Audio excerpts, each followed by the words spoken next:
Students, आप सभी का स्वागत है।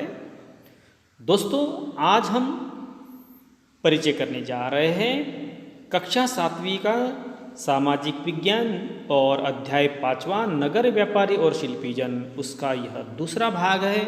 और इस हिस्से में हम चर्चा करने वाले हैं तीर्थ स्थलों का नगर के रूप में विकसित होना, छोटे नगरों का संजाल, नगरों की देखभाल, बड़े और छोटे व्यापारी समुदाय, पश्चिमी तट के नगर।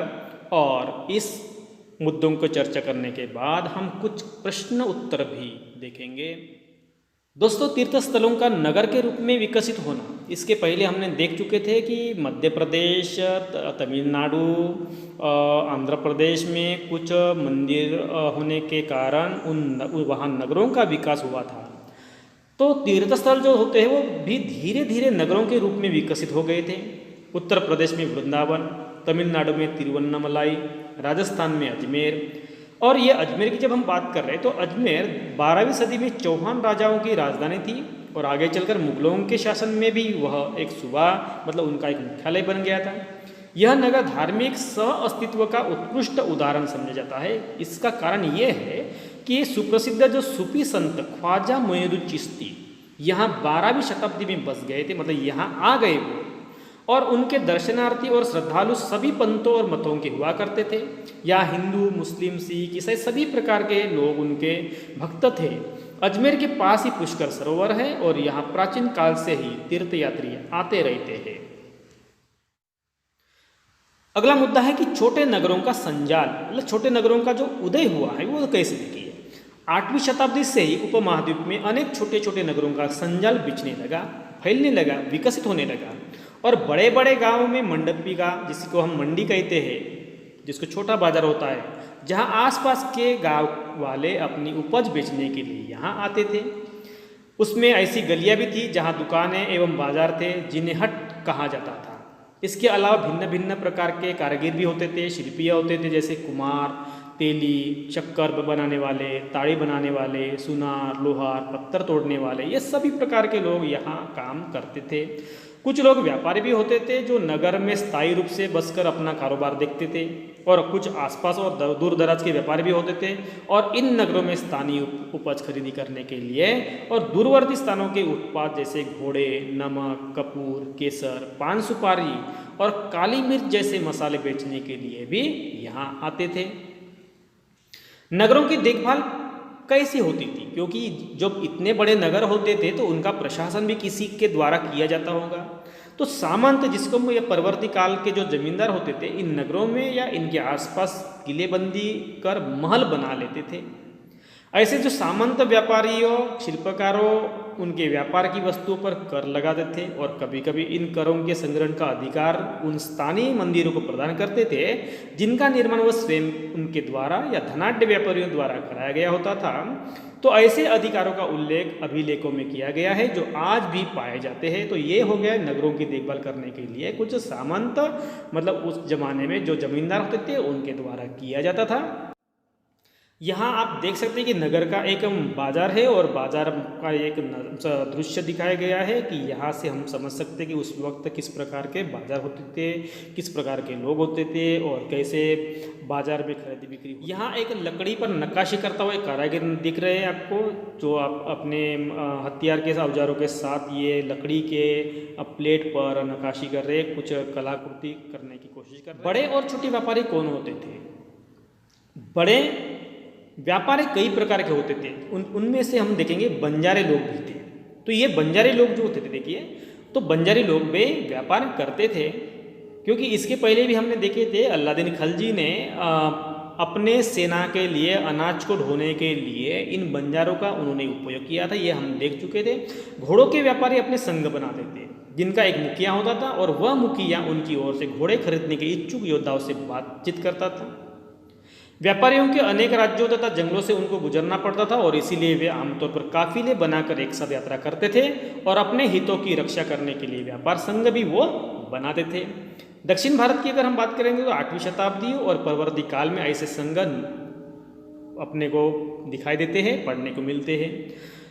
8वीं शताब्दी और उसके बाद जो होते मणिग्रामम और नानादेशी, ये व्यापारी संघ थे और ये व्यापारी संघ प्रायद्वीप के भीतर और दक्षिण पूर्व एशिया तथा चीन के साथ उनका व्यापार चलता था। व्यापारी समुदाय देखिए कि जब हम व्यापारी समुदाय की बात करें तो चेट्टियार और मारवाड़ी ओसवाल गुजराती व्यापारी, ये चेट्टियार मारवाड़ी ओसवाल गुजराती व्यापारियों में हिंदू बनिया और मुस्लिम बोहरा दोनों समुदाय शामिल थे।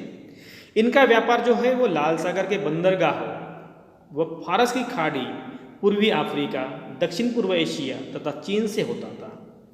और ये लोग निर्यात भी करते, तो निर्यात में कपड़े और मसाले बेचते थे और आयात में अफ्रीका से सोना और हाथी दांत, दक्षिण व पूर्व एशिया और चीन से मसाले, टीन, मिट्टी के नीले बर्तन और चांदी लेकर आते थे। तो ये हो गया है कि हमारे देश से क्या जाता था, कपड़े और मसाले, और हम क्या लाते थे, अफ्रीका से सोना लाते थे, हाथी दांत लाते थे, दक्षिण पूर्व एशिया और चीन से मसाले, टीन और मिट्टी के नीले बर्तन और चांदी लाते थे। तो इस प्रकार से व्यापारी समुदाय अन्य देशों के साथ व्यापार करते। पश्चिमी तट के नगर, तो ये पश्चिमी तट के जो यहाँ अरब और फारसी, चीनी, यहूदी और सीरियाई ईसाई बस गए थे।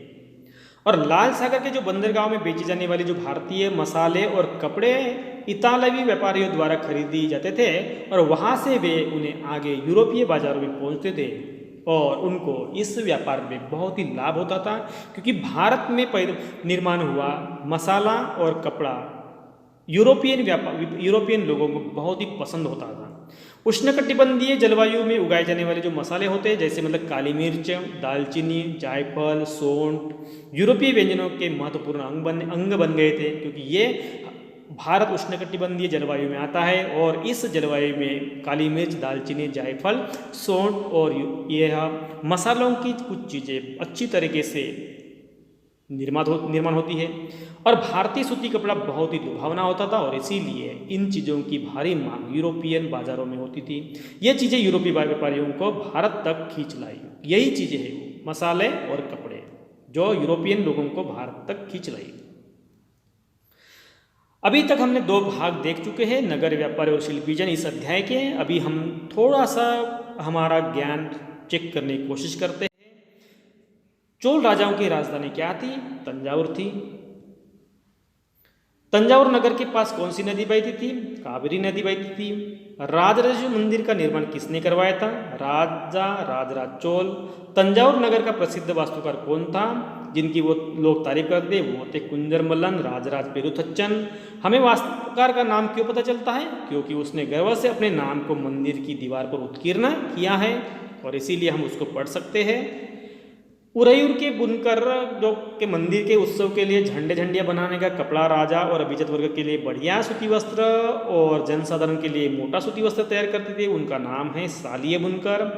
स्थपति अथवा मूर्तिकार उत्तम कांस्य मूर्तियाँ तथा लंबे सुंदर घंटा धातु दीप बना रहे थे, वो थे स्वामी मलाई। मंदिर अक्सर समाज और अर्थव्यवस्था दोनों के लिए महत्वपूर्ण होते हैं। भिल्ल स्वामी मंदिर कहाँ स्थित है? मध्य प्रदेश में। सोमनाथ मंदिर कहाँ स्थित है? गुजरात में। कंचीपुरम तथा मदुरई मंदिर किस राज्य में आते हैं? तमिलनाडु में। तिरुपति मंदिर कहाँ है? आंध्र प्रदेश में। तिरुपति मंदिर किस देवता के लिए प्रसिद्ध है? बालाजी देवता के लिए। वृंदावन तीर्थ स्थल कहाँ स्थित है? उत्तर प्रदेश में। 12वीं शताब्दी में अजमेर किन राजाओं की राजधानी थी? चौहान राजाओं की। कौन सा नगर धार्मिक सह अस्तित्व का उत्कृष्ट उदाहरण प्रस्तुत करता है? वो है अजमेर। 12वीं शताब्दी में कौन सूफी संत अजमेर में बस गए थे? ख्वाजा मुइनुद्दीन चिश्ती। अजमेर के पास कौन सा सरोवर है? पुष्कर सरोवर है। बंजारे लोग कौन थे? वो व्यापारी थे। व्यापारी काफिले बनाकर यात्रा क्यों करते थे? क्योंकि उनको अनेक राज्यों तथा जंगलों से होकर गुजरना पड़ता था और इसीलिए वो एक साथ काफिले बनाकर यात्रा करते थे। व्यापारी व्यापार संघ क्यों बनाते थे? अपने हितों की रक्षा करने के लिए। मणिग्रामम और नानादेशी क्या थे? वह व्यापारी संघ थे। चेट्टियार और मारवाड़ी ओसवाल कौन थे? व्यापारी थे। गुजराती व्यापारियों के 2 समुदाय के नाम बताए, वह थे हिंदू बनिया और मुस्लिम बोहरा। पश्चिमी तट के नगरों में कौन से व्यापारी बस गए थे? वह थे अरबी, फारसी, चीनी, यहूदी और सीरियाई ईसाई, ये लोग वहाँ बस गए थे। भारत की कौन सी चीज़ें यूरोपीय व्यापारियों को भारत तक खींच लाई थी? भारतीय मसाले एवं सूती कपड़े। काबुल और कंदहार किस मार्ग से जुड़े हुए थे? रेशम मार्ग से। कांसा क्या है? वह एक मिश्र धातु है जो तांबे और टीन के मेल से बनती है। चोलकालीन कांस्य मूर्तियाँ किस तकनीक से बनती थी? लुप्तमम तकनीक से। तंजावुर नगर में जल की आपूर्ति कैसे होती थी? कुआं और तालाबों से।